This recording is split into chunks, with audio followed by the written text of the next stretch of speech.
Hi guys, nakumpleto niyo na ba yung star? Nakumpleto na ba niyo yung color niya na color yellow lahat? Kung hindi pa, panoorin mo yung video ko hanggang dulo para ma-guide ko kayo. Okay guys, tara guys. Para makumpleto natin yung kulay ng star niya, is punta ka lang doon sa Educated Buds at tingnan mo yung Get Started. Doon ka mag-umpisa.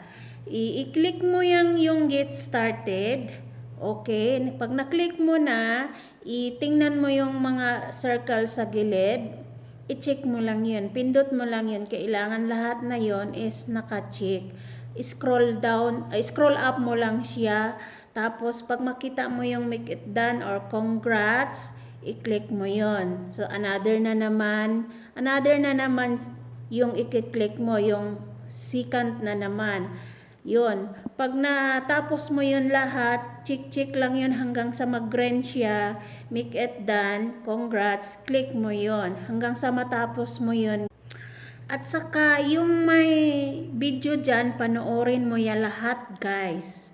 O, yung mga video dyan, panoorin mo lahat kasi hindi naman siya mag-green pag hindi nyo lahat ng video panoorin. Kasi yun nga ay parang dyan yung nakalagay yung paano nila ginawa, anong start.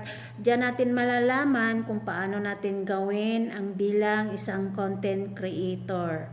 Oo, parang tutorial nila yan guys. Parang tinuturuan nila tayo. So lahat pag na-click mo na yan, na done, or napanood mo na yan lahat, is yung lahat ng stars mo is magiging yellow na lahat. Kompleto na.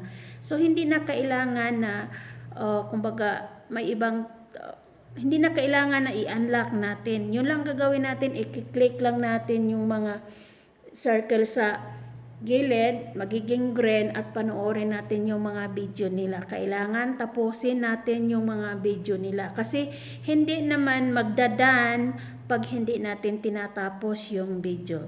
So yun lang guys, sana po ay makatulong sa kung meron ng mga stars na ganyan. Baka nagtataka kayo, yung iba meron na.